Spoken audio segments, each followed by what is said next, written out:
کہ جتنی امت کے ساتھ شفقت نبی علیہ السلام کو تھی اور جتنی محبت نبی علیہ السلام کو تھی، ایسی محبت کا کوئی تصور بھی نہیں کر سکتا۔ آپ ذرا غور کیجئے، دنیا میں جتنی محبتیں ہیں سب غرض والی محبتیں۔ میاں بیوی کی محبت غرض، بیوی کو خاوند کی ضرورت ہے، خاوند کو بیوی کی ضرورت ہے۔ اولاد ماں باپ کی محبت غرض، اولاد کو ماں کی ضرورت ہے، باپ کی، ماں باپ کو اولاد کی ضرورت ہے۔ بھائی بھائی کی محبت بھی غرض، ایک دوسرے کے ہیلپ کی ضرورت ہے۔ پڑوسی پڑوسی کی محبت بھی غرض کی بنیاد پہ ایک دوسرے کی ضروریات ہوتی ہیں۔ حتیٰ کہ اگر استاد شاگرد کی محبت ہے تو وہ بھی غرض کی۔ کیوں؟ استاد پڑھا رہا ہے کہ مجھ سے اللہ راضی ہو جائیں گے، اور شاگرد پڑھ رہا ہے کہ مجھے علم مل جائے گا۔ حتیٰ کہ پیر مرید کی محبت بھی غرض کی محبت، کہ مرید کے دل میں میری تربیت ہوگی اور پیر کے دل میں کہ اللہ راضی ہو جائیں گے۔ تو معلوم ہوا کہ غرض جیسی بھی ہو ہے تو غرض نہ پیچھے۔ ہاں، کوئی محبت ایسی ہے جو بے غرض ہو؟ ایک مرتبہ ذہن میں سوچا کہ کوئی محبت دنیا میں بے غرض ہے، تو ذہن نے جواب دیا کہ مخلوق کی محبت بے غرض نہیں ہو سکتی، کوئی نہ کوئی غرض تو لگی ہی ہوئی ہوگی۔ پھر سوچا کہ کوئی محبت، پھر ذہن نے کہا اگر دنیا میں بے غرض محبت دیکھنی ہے تو ذرا 1400 سال پیچھے چلے جاؤ۔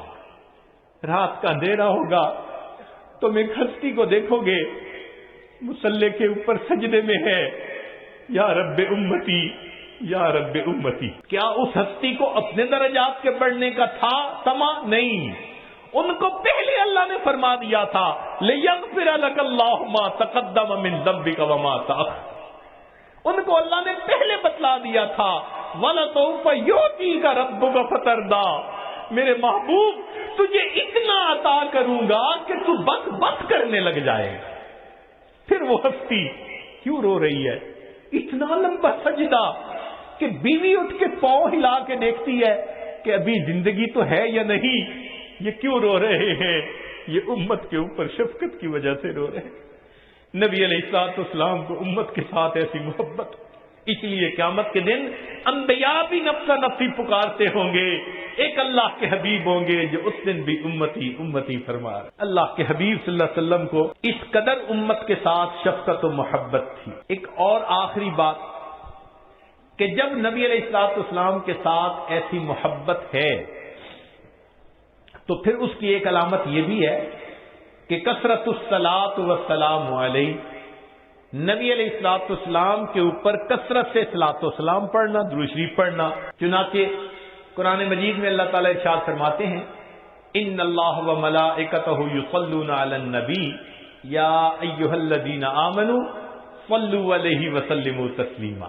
تو ہم بھی کثرت سے درود شریف پڑھیں، اللہم صلی علی سیدنا محمد وعلی آل سیدنا محمد وبارک وسلم۔ سید القراء ابن کعب رضی اللہ عنہ نبی علیہ السلام کی خدمت میں حاضر ہوئے، اے اللہ کے حبیب صلی اللہ علیہ وسلم، میں آپ پر تیسرا حصہ اپنے وقت کا درود شریف پڑھنے میں لگا دوں؟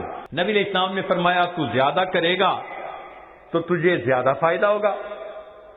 اے اللہ کے حبیب صلی اللہ علیہ وسلم، میں 2/3 حصہ درود شریف پڑھا کروں؟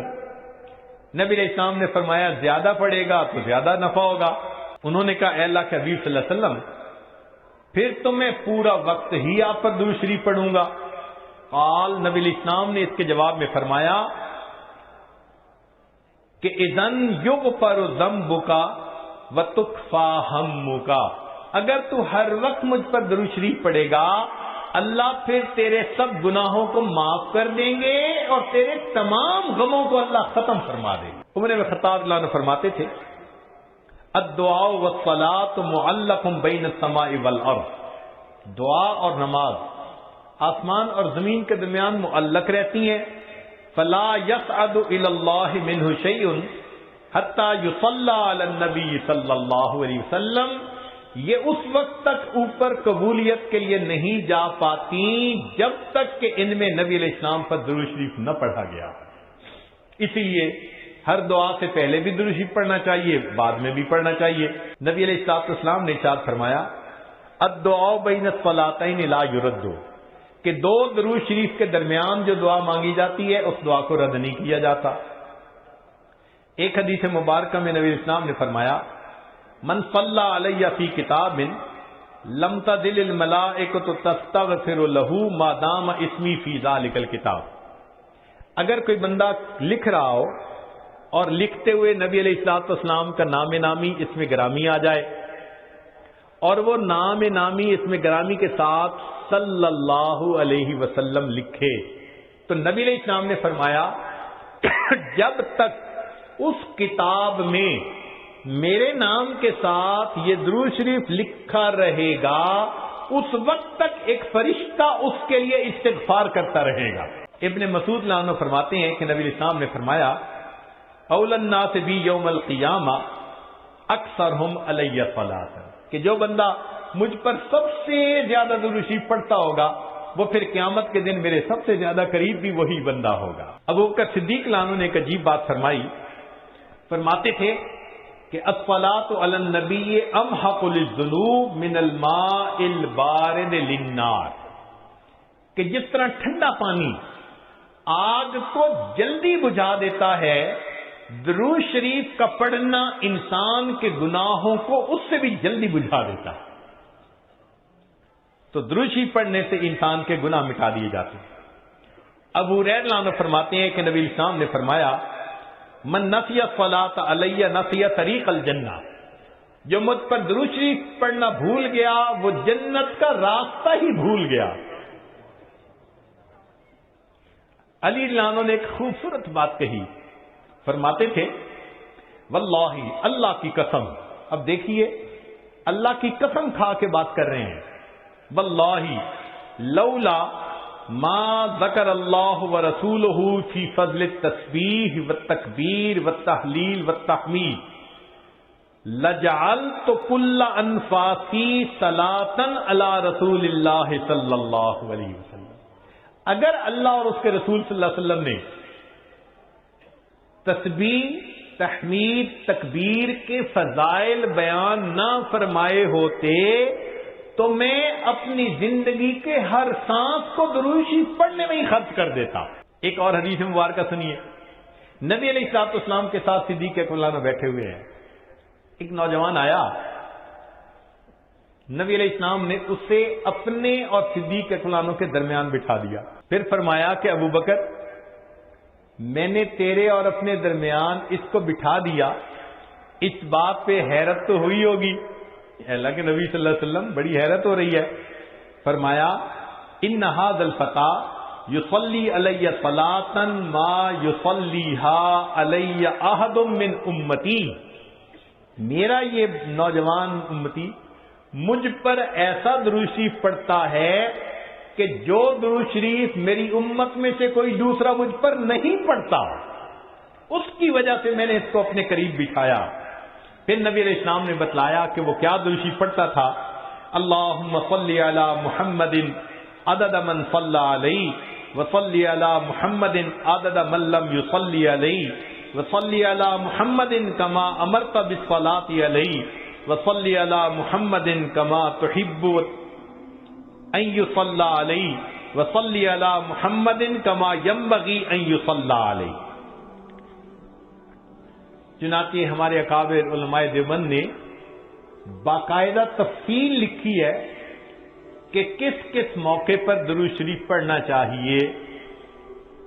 دخول المسجد والخروج منہ، مسجد میں داخل ہوتے ہوئے یا مسجد سے نکلتے ہوئے درود شریف پڑھنا چاہیے۔ والتشہد، اتحیات میں بھی درود شریف سب پڑھتے ہیں۔ ورؤیت المساجد، جب مسجد پر نظر پڑے تو اس وقت بھی درود شریف پڑھنا چاہیے۔ دخول الاسواق، بازار میں داخل ہوتے ہوئے درود شریف پڑھے۔ دخول البیت والخروج منہ، گھر میں داخل ہوتے ہوئے گھر سے نکلتے ہوئے بھی درود شریف پڑھنا چاہیے۔ نسیان الحاجہ، اگر بندہ کوئی بات بھول جائے، چیز رکھ کے بھول جائے، بات بھول جائے، اس وقت بھی نبی علیہ السلام پر درود شریف پڑھنا چاہیے۔ وقت الفقر، تنگ دستی کے وقت میں بھی درود شریف پڑھے۔ فی البدایت فی العلم، اور جب کتاب پڑھنے بیٹھے اس وقت بھی درود شریف پڑھے۔ فی البدایت فی الخطب، جب خطبہ دینا ہو، بیان کرنا ہو تو بھی درود شریف پڑھے، والانتہاء من مجالس العلم، جب علم کی مجلس کا اختتام ہو تو بھی درود شریف پڑھے، فی لقاء الاخوان، دو مسلمان بھائی آپس میں ملیں تو بھی درود شریف پڑھیں، فی موادعتہم و مفارقتہم، پھر مدارستاً حدیث نبوی، نبی علیہ السلام کی حدیث مبارکہ جو پڑھائی جائے تو اس وقت بھی درود شریف پڑھیں، عند تذکرتہ صلی اللہ علیہ وسلم، نبی علیہ السلام کا جب تذکرہ ہو تو درود شریف پڑھے، عند ذکر اصحابہ، حتیٰ کہ نبی علیہ السلام کے صحابہ کا تذکرہ ہو اس وقت بھی درود شریف پڑھے، عند ذکر شیء من معاصرہ، نبی علیہ السلام سے نسبت رکھنے والی کوئی یادگار چیز کا تذکرہ ہو تو اس وقت بھی درود شریف پڑھے، عند دخول المدینہ، مدینہ طیبہ میں داخل ہوتے بھی پڑھے، اور عند المرور علی قبرہ صلی اللہ علیہ وسلم، جب نبی علیہ السلام کے سامنے حاضر ہو مواج شریف پر تو اس وقت بھی درود شریف پڑھے۔ درود شریف کے فوائد کیا ہیں؟ کچھ دیر یہ بھی ذرا سن لیجئے۔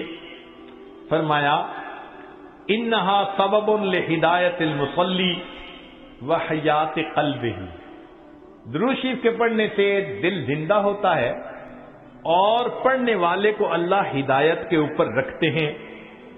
انہا سبب لزیادت محبت رسول اللہ صلی اللہ علیہ وسلم، درود شریف کے زیادہ پڑھنے سے نبی علیہ الصلوۃ والسلام کے ساتھ زیادہ محبت بڑھ جاتی ہے۔ انہا سبب لزیادت محبت العبد لرسول اللہ صلی اللہ علیہ وسلم، جو درود شریف زیادہ پڑھتا ہے اس بندے کی محبت نبی علیہ السلام کے قلب مبارک میں بھی زیادہ ہو جاتی ہے۔ انہا سبب قرب العبد من ربہ یوم القیامہ، درود شریف کا زیادہ پڑھنا قیامت کے دن اللہ رب العزت کے قرب کا سبب بنتا ہے۔ انہا اداء لشیء من حقہ صلی اللہ علیہ وسلم، نبی علیہ الصلوۃ والسلام کے جو احسانات ہیں، درود شریف کا زیادہ پڑھنا گویا ان احسانات کا بدلہ چکانے والی بات ہے۔ انہا سبب کفایت اللہ عبدہ ما اہمہ، جو پریشانیاں ہوتی ہیں درود شریف کے صدقے اللہ رب العزت ان پریشانیوں کو ختم کر دیتے ہیں۔ انہا سبب اجابت الدعاء، دعا کی قبولیت کا یہ سبب ہوتا ہے۔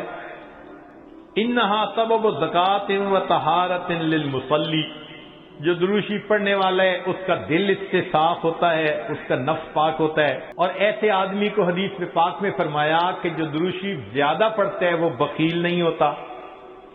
پھر جو درود شریف زیادہ پڑھتا ہے وہ قیامت کے دن کی حسرت سے بچ جاتا ہے، اور جو درود شریف زیادہ پڑھتا ہے ملائے اعلیٰ میں اس بندے کی تعریفیں بہت ہوتی ہیں، اور اس کے عمر میں اس کے وقت میں اللہ برکتیں عطا فرما دیتے ہیں۔ اور انہا سبب لتثبیت قدم العبد علی الصراط، جو بندہ درود شریف زیادہ پڑھتا ہے قیامت کے دن پل صراط سے گزرتے ہوئے اس کے پاؤں اتنے مضبوط ہوں گے، درود شریف زیادہ پڑھا ہوگا۔ اور ایک اور بات، انہا سبب لثقل کفۃ المیزان، کہ یہ درود شریف میزان کے پلڑے کے بھاری ہونے کا سبب بن جائے گا۔ اب اس بارے میں ایک حدیث مبارکہ ہے، وہ ذرا سن لیجئے کہ درود شریف کا قیامت کے دن کیا سبحان اللہ کیا شان ہوگی۔ ایک حدیث مبارکہ علامہ جلال الدین سیوطی رحمۃ اللہ علیہ نے التذکرہ میں اس کو ذکر کیا ہے، اور ابن ابی دنیا اور نمیری نے اس کو الاعلام کتاب میں ذکر کیا ہے۔ فرماتے ہیں کہ عبداللہ لانو ایک صحابی اس کے راوی ہیں کہ نبی علیہ السلام نے ارشاد فرمایا ان لآدم علیہ السلام من اللہ عز وجل موقفا فی فصح من العرش، قیامت کے دن آدم علیہ السلام کو اللہ تعالیٰ عرش کے سامنے ایک ایسی جگہ عطا فرمائیں گے، علیہ ثوبان اخضران، ان پر دو سبز کپڑے ہوں گے، یعنی سمجھیں تہبند بھی سبز اور کرتا بھی سبز. کأنہ نخلۃ سحوق، جیسے شاخیں کٹی ہو نا تو سیدھا کھجور کا درخت ہوتا ہے، اس طرح آدم علیہ السلام کا اونچا لمبا قد مبارک ہوگا. ينظر الى من ينطلق به من والده الى الجنہ ومن ينطلق به الى النار. اونچے قد کی وجہ سے آدم علیہ السلام دیکھ رہے ہوں گے کہ ان کی اولاد میں سے کس کو جنت لے جایا جا رہا ہے اور کس کو جہنم لے جایا جا رہا ہے. فبین آدم علی ذلک، آدم علیہ السلام اس حال میں ہوں گے اذ نظر الی رجل من امت محمد صلی اللہ علیہ وسلم، کہ وہ نبی علیہ السلام کی امت میں سے ایک بندے کو دیکھیں گے ينطلق به الی النار، کہ اس کو فرشتے گھسیٹ کر جہنم کی طرف لے کے جا رہے ہوں گے. فینادی آدم علیہ السلام، تو آدم علیہ السلام پکاریں گے یا احمد یا احمد، نبی علیہ السلام کا نام پکاریں گے. آپ صلی اللہ علیہ وسلم کا نام محمد بھی اور آپ صلی اللہ علیہ وسلم کا نام احمد بھی، اسمہ احمد. تو آدم علیہ السلام نبی علیہ السلام کا نام پکاریں گے یا احمد یا احمد. فیقول علیہ الصلوۃ والسلام، اس نام کو سن کر نبی علیہ الصلوۃ والسلام جواب میں کہیں گے لبیک یا ابا البشر، اے بشر کے والد لبیک، میں حاضر ہوں. فیقول، وہ بتلائیں گے ھذا رجل من امتی کا، یہ آپ کی امت کا ایک بندہ ہے، ينطلق به الى النار، اس کو جہنم کی طرف لے جایا جا رہا ہے. قال صلی اللہ علیہ وسلم، نبی علیہ السلام نے فرمایا فاشد المئزرہ، میں اپنی چادر کو کس کے باندھ لوں گا. یہ عربوں میں ایک مقولہ تھا، جب انہیں کسی اہم کام کے لیے اٹھنا ہوتا تھا نا تو کہتے تھے جی ذرا چادر کو کس کے باندھو چلو. تو نبی علیہ السلام فرماتے ہیں میں اپنی چادر کو کس کے باندھ لوں گا. وَأَسْرَعُ فِي أَثَرِ الْمَلَائِكَةِ، اور میں تیزی سے چلوں گا ان فرشتوں کے پیچھے جو میرے امتی کو جہنم لے کے جا رہے ہوں گے.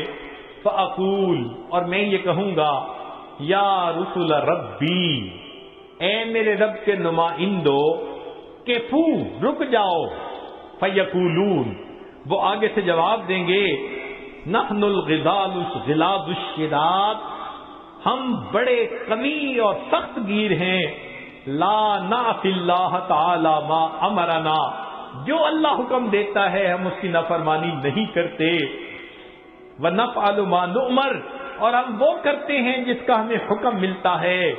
فَإِذَا آیَسَ النَّبِيُّ صلی اللہ علیہ وسلم، جب اللہ کے نبی صلی اللہ علیہ وسلم ان سے مایوس ہو جائیں گے کہ میرے کہنے کے باوجود یہ فرشتے جا رہے ہیں لے کے جہنم کی طرف، رک نہیں رہے، تو نبی علیہ السلام فرماتے ہیں قبض علی لحیتہ بیدہ الیسریٰ واستقبل العرش بوجہہ، نبی علیہ السلام اپنے بائیں ہاتھ سے اپنی ریش مبارک کو پکڑیں گے اور اپنے چہرے انور کو آسمان کی طرف کر کے دیکھیں گے، عرش کی طرف کر کے دیکھیں گے. عربوں میں یہ ایک طریقہ تھا کہ جب کسی سے معافی مانگنی ہوتی، منانا ہوتا، تو آج بھی کا طریقہ تھا کہ داڑھی پہ ہاتھ رکھ کے بڑی لجاجت کے ساتھ اس کی طرف محبت سے دیکھتے تھے، فریاد کرتے تھے بھئی ہم پہ رحم کھا لو.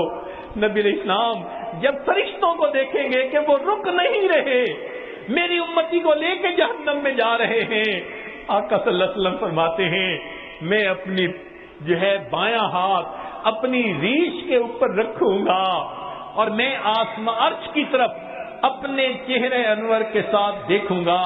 پھر نبی علیہ السلام فیقول فرمائیں گے یا ربی قد وعدتنی اللہ تخزینی فی امتی، اے اللہ آپ نے وعدہ نہیں فرمایا تھا میری امت کے معاملے میں آپ مجھے رسوا نہیں فرمائیں گے. فیاتی النداء من قبل العرش، عرش کے اوپر سے ایک آواز آئے گی اطیعوا محمدا، او میرے فرشتوں محمد صلی اللہ علیہ وسلم کی اطاعت کرو. وردوا ھذا العبد الی المقام، اور اس بندے کو واپس جہاں سے لائے تھے میزان کے قریب وہیں جا کر چھوڑ کر آؤ. چنانچہ وہ فرشتے اس بندے کو وہاں جا کر چھوڑیں گے. فَيُخْرِجُ صلی اللہ علیہ وسلم. اب دوبارہ وزن شروع ہوگا. نبی علیہ الصلوۃ والسلام ایک چھوٹا سا کاغذ کا پرزہ بطاقتن کاغذ کا پرزہ نکالیں گے. بیضاء سفید ہوگا. کل ان ملتے جیسے انگلی کا پورا ہوتا ہے اس کے برابر ہوگا. فَيُلْقِيهَا فِي كَفَةِ الْمِيزَانِ الْيُمْنَى. اس کاغذ کے ٹکڑے کو نبی علیہ السلام نیکیوں کے پلڑے میں ڈال دیں گے. وَهُوَ يَقُولُ بسم اللہ. اور نبی علیہ السلام ڈالتے ہوئے بسم اللہ فرمائیں گے. فَتَرْجِعُ الْحَسَنَاتُ عَلَى السَّيِّئَاتِ. نیکیوں کا پلڑا بھاری ہو جائے گا, گناہوں کا پلڑا ہلکا ہو جائے گا. فَيُنَادِ الْمُنَادِي. ندا دے گا وہ ندا دینے والا. سوئدہ و سوئدہ جدہ. یہ بندہ اس کے اجداد سعید بن گئے, اس کی نیکیاں زیادہ ہو گئیں. وثقلت موازینہ. انطلقوا بہ الی الجنہ. اب اس کو جنت لے کر جاؤ. فیقول یا رسول ربی. جب جنت لے جانے لگیں گے تب وہ بندہ کہے گا اے میرے رب کے نمائندوں فرشتوں کیفو ذرا رک جاؤ. حتی اسأل ھذا العبد الکریم علی ربہ. حتیٰ کہ میں اس کریم بندے سے ذرا معلوم تو کر لوں. فیقول پھر وہ یہ کہے گا بے ابی انت و امی. آپ کے اوپر میرے ماں باپ قربان جائیں. ما احسن وجہ کا. آپ کا چہرہ کتنا خوبصورت ہے. وَأَحْسَنَ خَلْقُكَ. آپ کی پرسنالٹی شخصیت کتنی پیاری ہے. من انتا. آپ کون ہیں. فقد عقلتنی اسرتی. آپ نے میرے گناہوں کو مٹا کے رکھ دیا. ورحمت عبرتی. میری لغزشوں کو کم کر دیا. فیقول علیہ الصلوۃ والسلام. نبی علیہ السلام جواب میں فرمائیں گے انا نبیوں کا محمد. میں محمد صلی اللہ علیہ وسلم تیرا نبی ہوں. وہذہ صلاتک. اور یہ وہ درود شریف ہے التی کنت تصلی علیہ جو تم مجھ پر پڑھا کرتا تھا. وفیتکھا. میں نے تمہیں اس کا بدلہ دیا. احوج ما تکون الیہا. جب تجھے اس کی بہت ضرورت تھی. سوچئے آج نبی علیہ الصلوۃ والسلام پر درود شریف کا پڑھنا کل قیامت کے دن میزان میں نیکیوں کے بھاری ہونے کا سبب بن جائے گا. دعا ہے اللہ رب العزت ہمیں اپنے حبیب صلی اللہ علیہ وسلم کی سچی محبت عطا فرمائیں. ان کا احترام, ان کی عزت اکرام وہ بھی دل میں عطا فرمائیں. ان کی سنتوں کی محبت کے ساتھ اتباع کرنے کی بھی توفیق عطا فرمائیں. اور کثرت سے درود شریف پڑھ کر نبی علیہ السلام کی محبت کو دل میں بھرنے کی توفیق عطا فرمائیں.